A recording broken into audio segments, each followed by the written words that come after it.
We just had a fantastic meeting.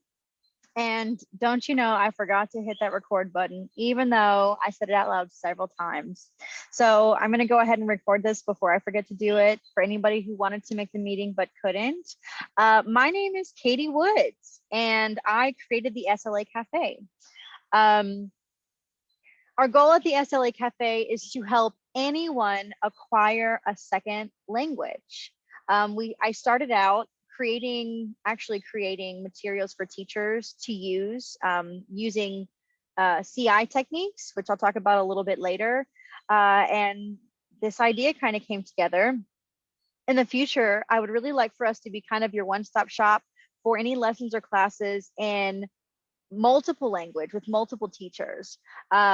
Right now, if you're interested, I have consultants for German, French, Chinese, and Russian. But right now, all I'm offering exclusively is Spanish lessons and group classes. So just a little bit about me. I'm based in Cookeville, Tennessee. I've got 3 little ones. They're almost 7, almost 4, and almost 3. Oh my goodness. I'm super grateful that this is my first year. I'm able to homeschool my oldest.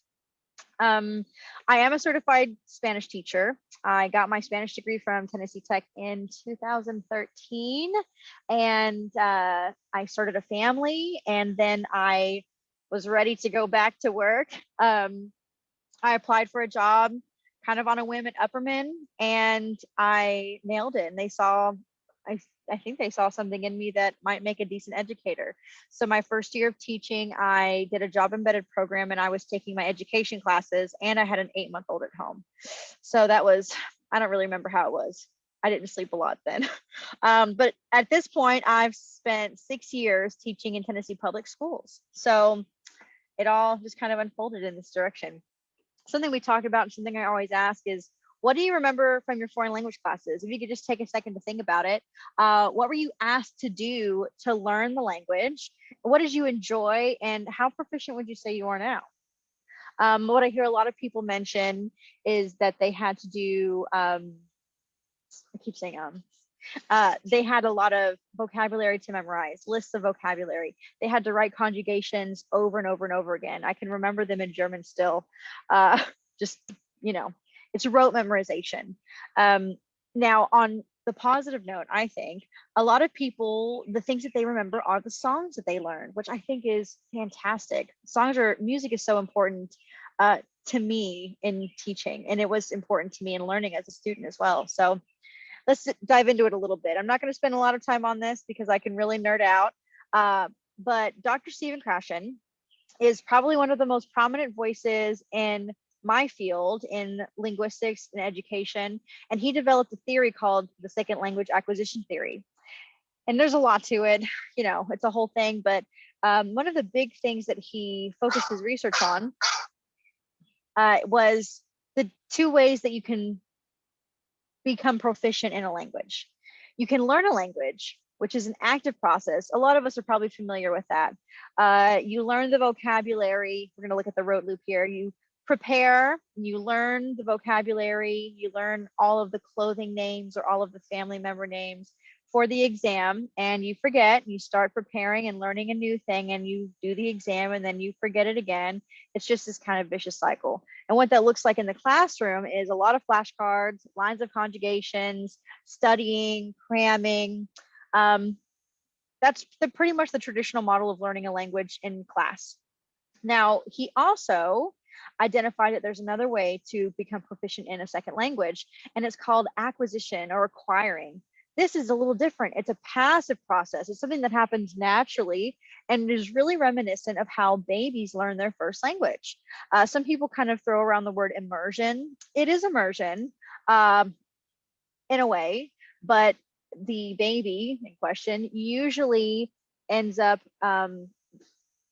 the vocabulary that it acquires, it's comprehensible. They can see the thing, ball, they point to it, they know what it looks like, they know it's round, and eventually they figure out what's a ball and what's not a ball, etc. So how this looks like in the foreign language classroom, in my foreign language classroom, is we are using the target language 90% of class. So we're not using English to talk about Spanish and Spanish culture, Hispanic culture. We're using Spanish to learn Spanish. We're using it. It's in context. And again, our goal is to help anyone acquire a second language at the SLA Cafe. SLA, of course, stands for Second Language Acquisition. There are a couple of key components that we have that we kind of use to go about this. And those are storytelling, culture, and CI techniques. I'm going to talk about each of those. So we'll start off with storytelling.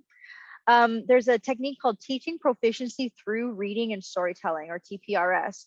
It is a technique that it's kind of broad, really, but it was developed by Blaine Ray, and it's based on the work of Dr. James Asher.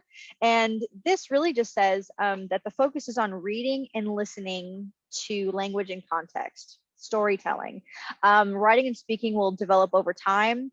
This is a little bit more of Krashen here. Krashen's input hypothesis says that a person learning a language who receives enough input or language that they can comprehend, it's comprehensible, they will acquire it eventually. And once they have acquired enough reading it through reading and listening, they'll be able to use it through writing and speaking eventually. So what does this look like in class? Storytelling is a huge part of my class. So what this looks like, especially again, we're contrasting with vocabulary lists and conjugations and rote memorization of flashcards. We focus on 3 to 5 core vocabulary at a time, and they are seeing it and using it in context from day one. Then we kind of interact with that core vocabulary in different contexts through comprehension-based stories, little stories, games, and activities. I'm checking on my puppy down here. And then kind of the meat and potatoes of what we do, it all kind of revolves around this class story that we co-create together, myself and the students. And we use that core vocabulary we've been working with, cognates, which we'll talk about later, and their personal interests. No two classes are the same. And these kids remember those stories forever. They remember that Donald Trump went out to lunch with the oldest substitute in the building. You know, it's very engaging, and they remember it forever.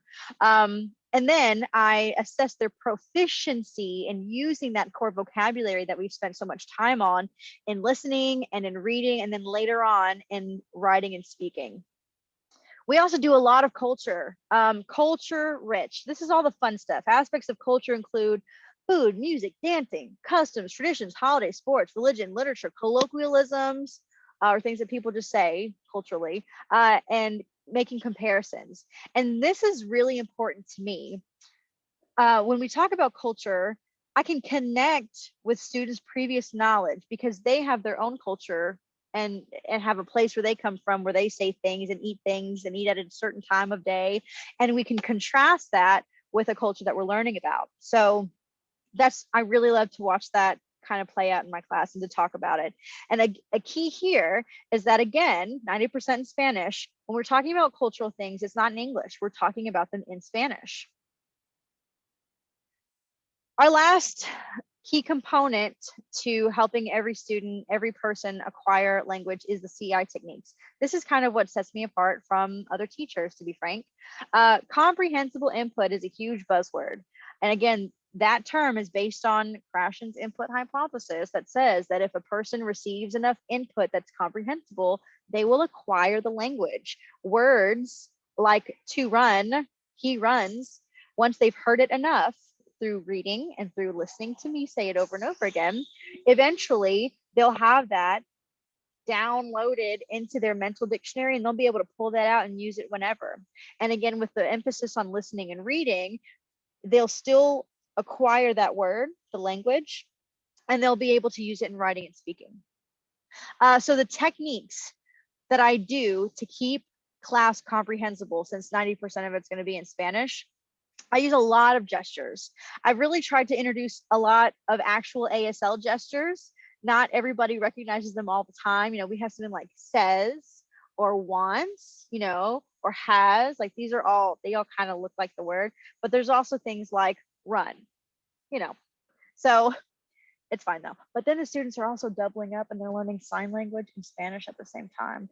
And that moment they realize that they know words in sign language as well as Spanish, it gets them every time. We also use a lot of cognates. And cognates is a word. A cognate is a word that looks and means the same in two languages. So for example, chocolate, chocolate, or inteligente, intelligent. Or one of my students' favorites is atractivo, which is attractive. That always comes up in my high school classes. We work on those 3 to 5 core vocabulary, and we just throw in tons of cognates to describe the characters and describe how they were running.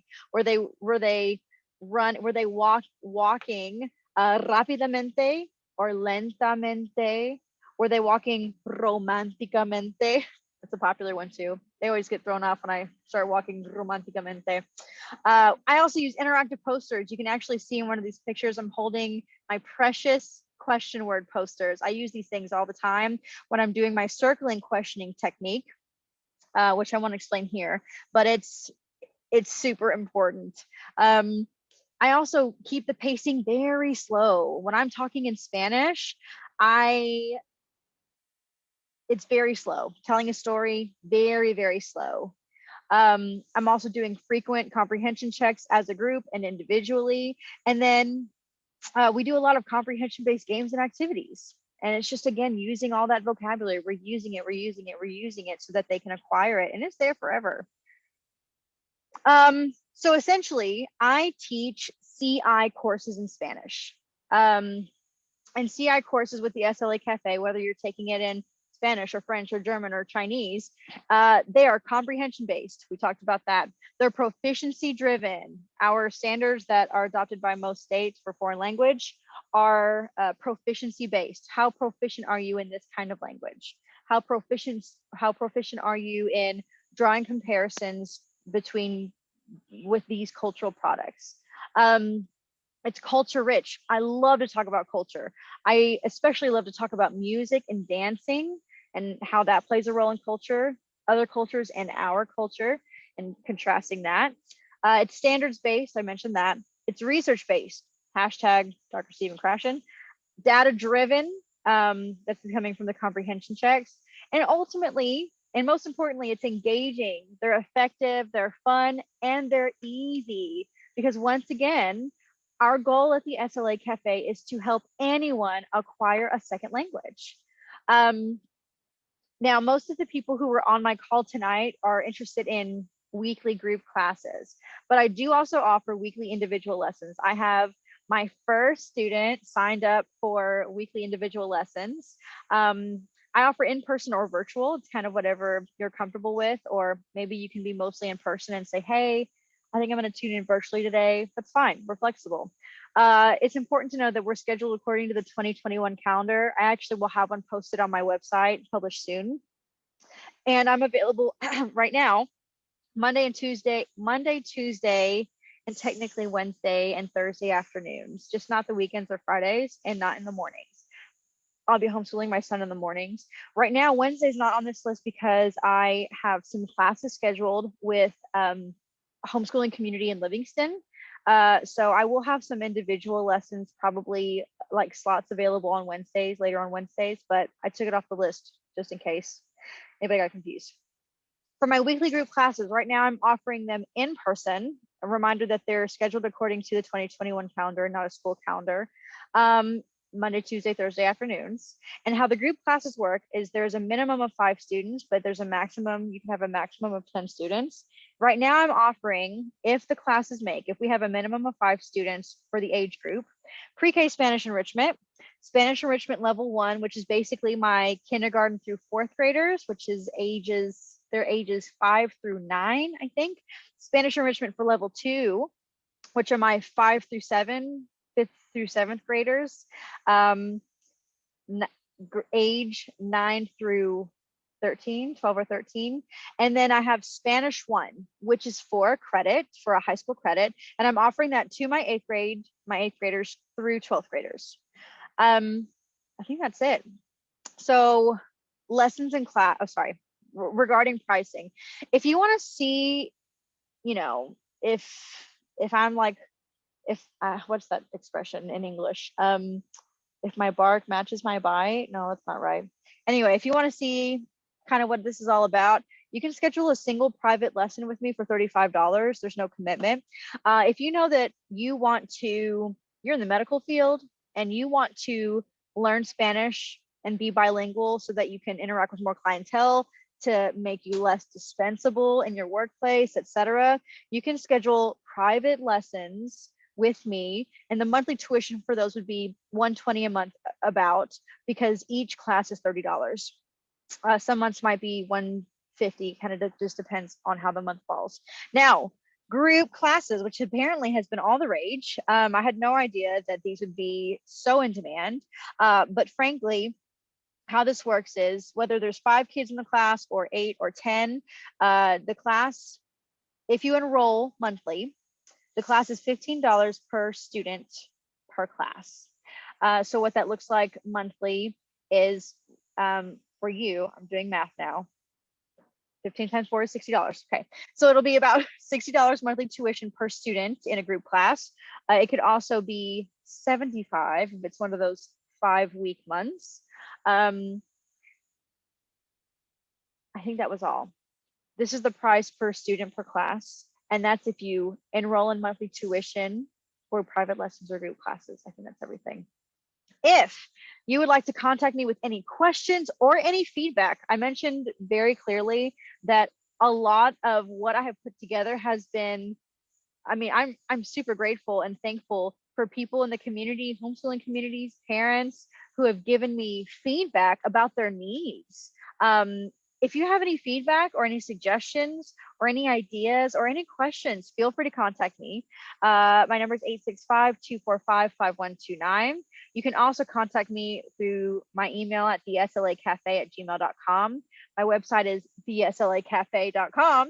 And I am really enjoying having my Facebook, the SLA Cafe. I post on there a couple of times a week, and I love to share student success stories and little nerdy things about language, and sometimes some memes that make me happy. So feel free to give me a shout at any of those places. Let me know if you are interested in any group classes. I have running lists of people who are interested, but we're not sure if the classes are going to make because they're not quite up to 5 yet. Right now, I have a confirmed middle school class happening in Livingston, and I have a lot of interest in a pre-K class in Putnam County. I had no idea, was not anticipating that, but just this week I've been contacted by several parents who are really wanting to start their child's Spanish education early. So anyway, give me a shout. Thank you so much for taking the time to watch this. I'm sorry you couldn't make it to the meeting, and I hope you have a good rest of your week. Adios.